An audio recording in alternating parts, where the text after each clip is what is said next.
Assalamu alaikum everybody, welcome to another video on the Quran study channel. Many of you will have seen in the Quran this verse or been told about it. In Surah Al-Furqan, chapter 25, verse 33, Allah says, وَلَا يَأْتُونَكَ بِمَثَلٍ إِلَّا جِئْنَاكَ بِالْحَقِّ وَأَحْسَنَ تَفْسِيرٍ. And not they come to you with an example, but we bring you the truth, the best tafseer. Now, often people read this verse and they claim to believe it and understand it. But in practical terms, when discussing concepts which arise in the Quran, when looking at different words that arise in the Quran, that we come across in the Quran, people tend to want to gravitate towards explanations written by other people. And they say to understand the Quran and the words in the Quran, we have to refer to books and opinions written by other people. Whereas the Quran is saying, God is saying in the Quran that we, as in God, provides the best tafseer. And what has God provided to us? The Quran. So what I'm saying is that more efforts are required for us to understand how the Quran can be used to provide us with the tafseer of its own concepts and words. And today we will see how God provides the best tafseer in the Quran itself. And the way I thought we would do this today is by taking the word Taqwa. The word Taqwa comes up in the Quran many times. And so it's really important for us to understand what it means. And we will see that Allah provides the tafseer of the word Taqwa in the Quran itself in an amazing level of detail. And I hope what you will find is that once we've gone through this study session, that we've looked at the tafseer of Taqwa in the Quran, perhaps you will begin to realize that in fact we need not look for tafseer in any sources outside of the Quran. Let's begin.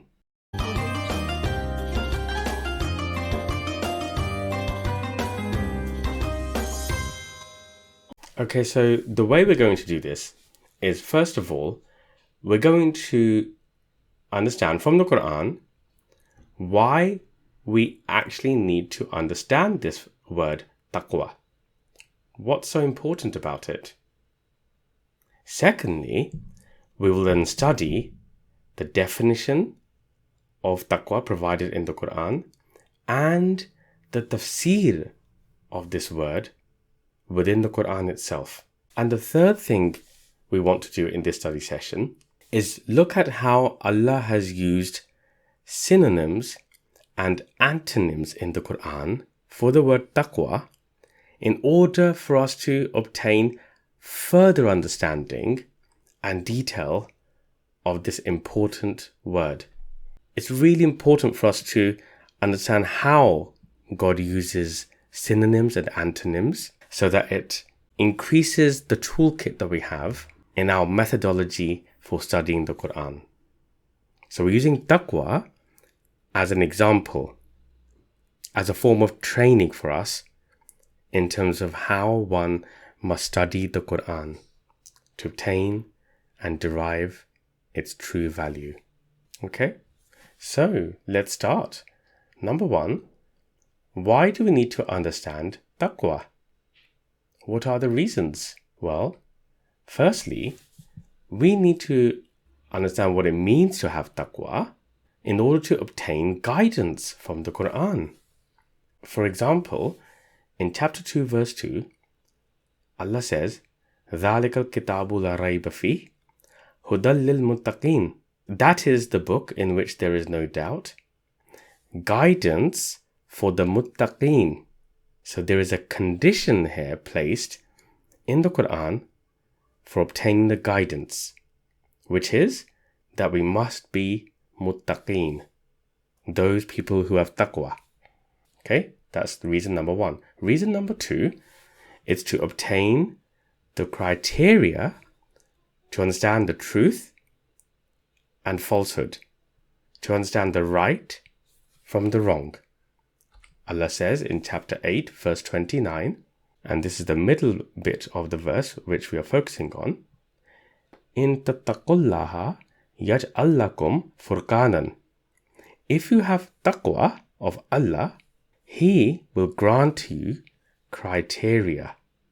And it goes on to say, and will protect you from the results of your bad deeds, and Allah is the possessor of bounty, the great. But here, can you see Allah saying that if you have taqwa of Allah, He will grant you the criteria. And the third reason is to achieve peace and Jannah.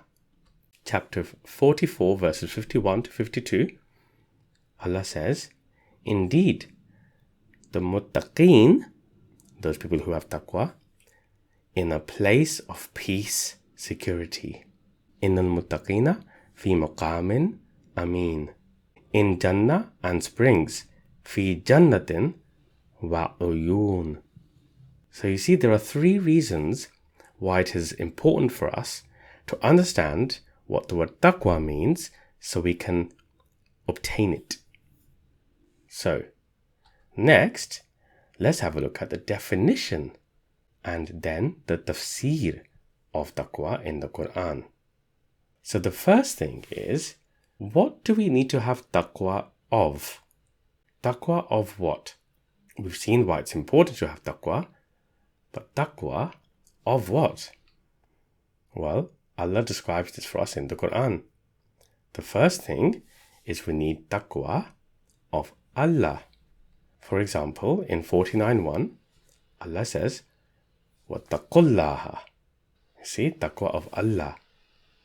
And 49:1 is just one of these verses. There are several other references in the Qur'an which have stated here on the right hand side of this page. 33:37, 33:70, so on and so forth. There are many, many others. Okay, so taqwa of Allah. Then, taqwa on the day of accountability, the day of judgment. In 2:281, Allah says, وَاتَّقُوا يَوْمًا تُرْجَعُونَ فِيهِ إِلَى اللَّهِ. وَاتَّقُوا يَوْمًا, taqwa in the day. This is the day of accountability. Then, taqwa of the trial. Oh, and by the way, in terms of taqwa in the day of accountability, again, on the right-hand side, I've stated some other references that you should have a look at. Allah is repeating in the Qur'an what we need to have taqwa of. Taqwa of the trial. 8:25, Allah says, وَاتَّقُوا fitnatan. Fitnatan is the trial. So we need to have taqwa of the trial. What are the trials and tribulations? That's a separate Quran study session that we can do. I'll take a note. And taqwa of the fire. The fire, the punishment. In 3:131, Allah says, وَاتَّقُوا النَّارَ. وَاتَّقُوا النَّارَ. Nar is fire. And this is repeated in 2:25. So you see, these are the elements in which we need to have taqwa per the Quran. Now, if we look at the common translations of the Quran in English, there are two different translations you will normally find. Either taqwa in these things will be translated as fear, for example, fear Allah or fear the day, fear the fire, or be conscious of Allah, conscious of the day of accountability, etc. Now, from my perspective, I don't think that fear is an appropriate translation. Because consider this, Allah is not to be feared. Allah is to be conscious of, but not to be feared. Allah describes himself in the Qur'an being merciful, forgiving, bountiful. He's Rahman, Rahim. These are things towards which we would run, not fear. So I don't feel fear is the correct translation, even if the root word of the word taqwa could be fear.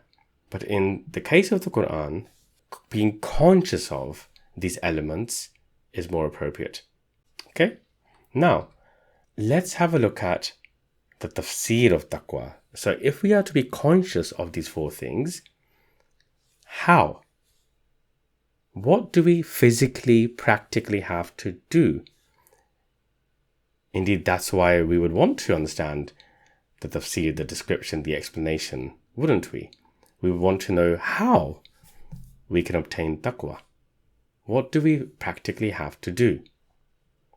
So that's what we're going to study next. But before we do that, just a reminder, please do subscribe to our channel. We have lots of different study sessions on the channel in which we are looking deeply into the meaning of the Qur'an and the practical application of it. And please, while you're doing this, click on like on this video because that helps to spread the message. Thank you. Okay, so now we're going to have a look at the tafseer of taqwa in the Qur'an. Now, if we look at all the different places in which the word taqwa or its derivatives are used, you get to see the tafseer, the explanation. Look at this. These are the verses where Allah describes in detail, in practical terms, what taqwa is. Just look at this. Look at the blessing given to us by God in the Qur'an in terms of the extent to which He's explaining to us, describing to us what taqwa means. It's incredible, isn't it? Now, in terms of this study session, in order to help us to understand what all of this really means and how you would take the key messages from this, what I have done is split this into key segments. So, for example, the first segment or the first explanation of what taqwa is to accept and follow the revelations from Allah. Where are the revelations from Allah? The Qur'an. So Allah is saying, in order to have taqwa or obtain taqwa in those four elements that we looked at the beginning, the meaning of taqwa, we have to follow the revelations. So that means we have to make efforts to understand it. And that's what we're doing today, for example. We have to accept and follow the revelations from Allah. Now, there are lots of different verses here, and I've given you so many different references. In your time, you should go through some of these in order to see how they've used the word taqwa and how that's been explained. What I'm going to do is go through just one of these. For example, 6:155, Allah explains how to obtain taqwa or to be a muttaqi. We have to follow the revelations from Allah. Here, Allah says, وَهَذَا كِتَابٌ أَنزَلْنَاهُ مُبَارَكٌ فَاتَّبِعُوهُ وَاتَّقُوا لَعَلَّكُمْ تُرْحَمُونَ. And this is a book. We have revealed it, a blessing. Allah is talking about the Qur'an here. So follow it. So follow it and have taqwa so that you may experience the mercy. Look at this. Look at how Allah is providing an explanation of taqwa. He's saying to have taqwa, you have to follow the book that has been revealed. And the outcome of it is that we will experience the mercy of God. So, can you see how there is a description here of taqwa? A tafseer. Following the book. Okay. So accepting and following revelations from Allah. The other, or a second category, is to persevere in good deeds and justice and not to spread corruption. And look at all of these different verses where Allah is describing this, that taqwa is to persevere in good deeds and justice and to avoid the spreading of corruption. There are so many verses. What a blessing from God. Look at how many ways in which He's describing the meaning of the word taqwa for us in the Qur'an itself. So pick one or two of these and have a look. We're going to move on to the next one. The next category is to stay truthful and to fulfill covenants, to fulfill our promises. Being truthful and fulfilling our promises. Being truthful, like 9119. Speaking rightly, 3370. Providing truthful testimony, 5107. Do not break covenants, 856. Keeping the bond with Allah. And then another category, stay within the bounds or limits set by Allah. Allah is using the word taqwa to describe the aspect of staying within the limits that have been set by Allah.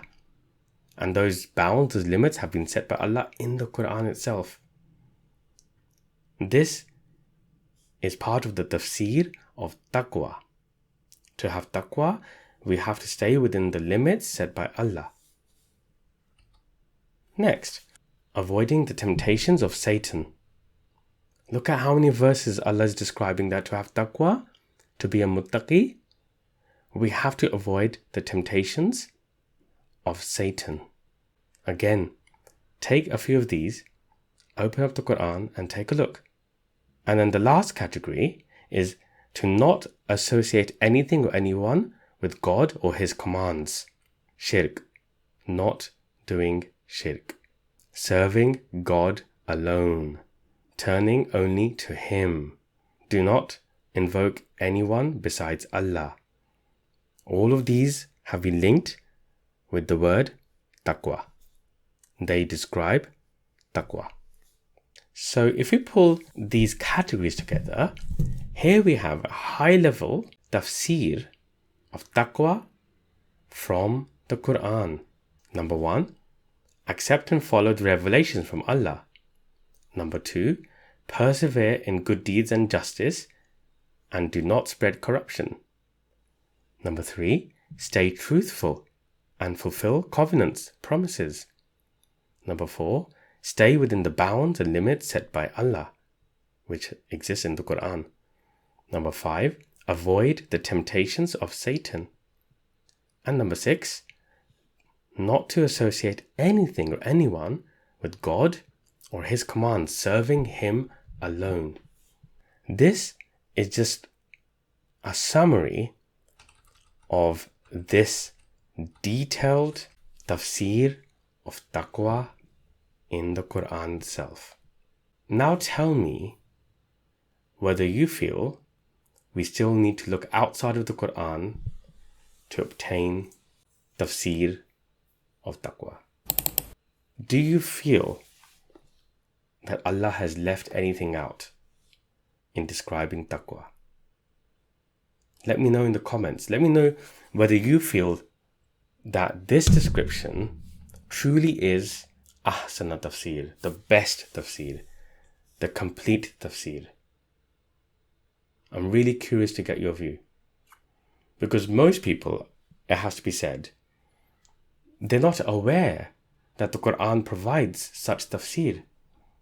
They're blindly accepting that to obtain tafseer, you have to look and read and listen to sources outside of the Qur'an.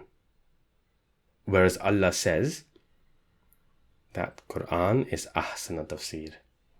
Okay, the next part and the last one is how Allah uses synonyms and antonyms in the Qur'an to provide further clarity of the meaning of taqwa. There's even more clarity provided by Allah. If you're saying even that's not enough, Allah's saying, okay, let me explain it a bit more to you. Now, at this point, you might, because we've already spent about 20 minutes studying this, and maybe there's a lot for you to take in. Maybe you want to have a look at some of the verses which I've provided reference to in this study session. You could take a break. Just pause this video for maybe 5 minutes, 10 minutes, or come back to the video at a later time. But please do have a look at this next bit. This is really, really useful and important, and it will really help you to enhance your toolkit which you use to study the Qur'an. It's a really very important part of the toolkit, the use of synonyms and antonyms in the Qur'an. So don't go away. Do come back to this if you're taking a break. And again, just a reminder, please click like on the video to help spread the message. Subscribe to our YouTube channel because we're putting up study sessions very regularly, and it really helps us. It really helps us to spread the message, the truth from the Qur'an. If you're ready to move on, let's have a look at this. Allah uses the word al-birra as a synonym of taqwa in the Qur'an. Al-birra is translated as piety, undertaking pious actions and deeds. In Surah Al-Baqarah, chapter 2, verse 189, let's have a look at something which we find in the middle of this verse. Allah says, وَلَكِنَّ الْبِرَّ مَنِ اتَّقَى. But al-birra, the pious, the righteous, are who attaqa. So those people who undertake the activities of taqwa, they are al-birra. So they're synonyms. Allah is saying that al-birra and taqwa are synonyms. So then the question arises, well, does Allah define al-birra then in the Qur'an? Is that defined? Well, of course it is. And before we go into that, have a look at 589 and 2177 as well, because in those verses Allah describes taqwa and al-birra as synonyms as well. So it's not just the verse which we just looked at, there are other verses too. If you want to have a look at the definition of al-birra in the Qur'an, you look at these two verses. There's Surah Al-Baqarah 2, 177 and 392. And 2177 is a very detailed definition of al-birra. We're not going to go through all of them, but suffice to say that there is a very detailed definition. So al-birra has been very clearly described, and Allah says that al-birra is a synonym of taqwa. So look how Allah is using synonyms. Now, when it comes to taqwa, what's really interesting is the use of antonyms. There are 3 antonyms used in the Qur'an for taqwa: udwan, ghawin, and fujjar. And I've given the references here where Allah describes how these words are antonyms of taqwa. So for example, let's have a look at udwan, and we will just look at chapter 5 verse 2. Allah says, and I'll only go through the English translation for today, and cooperate in piety and taqwa. So here again, al-birri and taqwa are being shown to be synonyms. And do not cooperate in sin and the udwan. وَلَا تَعَانُوا عَلَى الْإِثْمِ وَالْعُدْوَانِ. So Allah is saying that al-birri and taqwa, piety and taqwa are on one end, they're synonyms, and you've got sinning and udwan on the other end. They're antonyms. So udwan is an antonym of taqwa. And then again you might say, well, what's the definition of udwan then? Is that given in the Qur'an? Well, yes, of course it is. Look at all of these verses where the definition of udwan has been provided by God. We're not going to go through all of these in detail today, but take a screenshot, pause this video, contact me if you want these slides. I could provide them to you. These are very important notes. But the summary, as you can see on the right hand side, the meaning of udwan in summary is to transcend the bounds and limits set by God and to act unjustly. That is what udwan means. And those are antonyms of the meaning of taqwa. In fact, when we looked at the tafseer of taqwa in the Qur'an, the direct tafseer, we saw the opposites of these activities. Okay? Ghaween. How is this used as an antonym? Well, let's have a look at chapter 26, verses 90 and 91. Allah says, and brought near the paradise for the muttaqeen, and made manifest the hellfire for the ghaween. So Allah is saying, on the one hand, you have paradise for the muttaqeen, and on the other hand, you have hellfire for the ghaween. So muttaqeen and ghaween are different people. They are opposites. Can you see?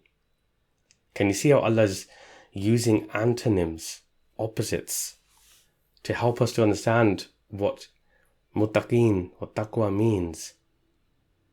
So again, does Allah provide a definition of ghaween in the Quran? Of course He does. Look at all of these verses where ghaween has been defined. In summary, ghaween is to disobey God's commands. It is to live a life of error and on the wrong path. That's the summary.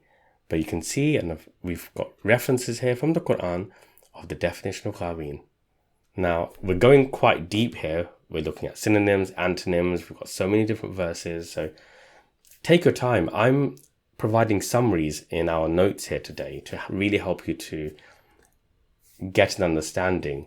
But don't be afraid to take your time, open the Quran, look at these verses, and obtain these blessings yourself. Let your minds open up. Let God open up your minds. Let Him teach you. Let God teach you by defining these words, by providing the tafseer of these words to you. Then we have fujjar. Okay, let's have a look at chapter 38, verse 28. Allah says, or should we treat those who believe and do righteous deeds like those who spread corruption in the earth? Or should we treat the muttaqeen like the fujjar? Can you see how Allah is saying you've got the muttaqeen on one side and you have the fujjar on the other side? Muttaqeen, fujjar, antonyms, opposites. So if you understand fujjar, you can use that to understand what the muttaqeen are, because they're opposites. Can you see why I was saying this is such an important toolkit? Again, what does fujjar mean? Allah provides us with that definition in all of these verses here. Fujjar are those who give to others less than is due, those who do kufr, those who undertake activities in opposition of al-birra, which we looked at. These phrases, al-birra, muttaqeen, fujjar, ghaween, they all relate to each other. The verses, they use these terms repeatedly in connection with each other, sometimes as synonyms, sometimes as antonyms, so that we can get a practical understanding of what it is they mean and what it is we have to do or avoid. So here they are, the antonyms of taqwa. Again, let me ask you that question. Do you think we have to look outside of the Quran to understand taqwa? Or any of these words, whether they be synonyms or antonyms? What do you think? Now we're going to summarize this study session. So the meaning of taqwa. Remember we started with the fact that it is to be conscious of four things. Allah, the day of accountability, the day of judgment, the trial, the fire. And by the way, all of these four things require very in-depth study sessions to understand what these things are. What is the trial? What is the fire? What is the day? What is Allah? Inshallah, we'll be doing study sessions to understand all of these from the Quran itself. So it's to be conscious of these things. But how? By the following. And this is what we got in summary from the tafseer that we extracted from the Quran. So it's to be conscious of these four things by following the revelations from Allah, by persevering in good deeds and justice, by not spreading corruption, by staying truthful and fulfilling our covenants, by staying within the bounds set by Allah, by avoiding the temptations of Satan, by not associating anything or anyone with God or His commands and serving Him alone. This is the meaning of taqwa, all extracted from the Qur'an. I go back to this. This is why Allah says, wa ahsana tafseer. We bring you the truth and the best tafseer, the best explanation. Let me know what you thought of that study session. For me, it's proof, it's evidence that the Qur'an itself is tafseer, and that Allah has not left anything out of the Qur'an, and that if we make efforts, we are able to extract meanings of the words used by God. We're able to extract the practical application that is expected from us. Everything has been revealed to us by God. Allah is the teacher. So now when the next time somebody mentions to you, states to you, explains to you that to understand tafseer, you have to look at some other books outside of the Qur'an, you have to follow people other than God, you have to look for guidance from people other than God, I hope something will enter your mind to reflect back on what we've just studied today. And this is just an example of one word, taqwa. One word. We looked at the tafsir of one word. Imagine the depth in the Qur'an that every single word has its explanation, its tafsir. I hope that was useful. Thank you for watching this video. See you on the next Qur'an study session. Until then, stay blessed. Peace. أفلا يتدبرون القرآن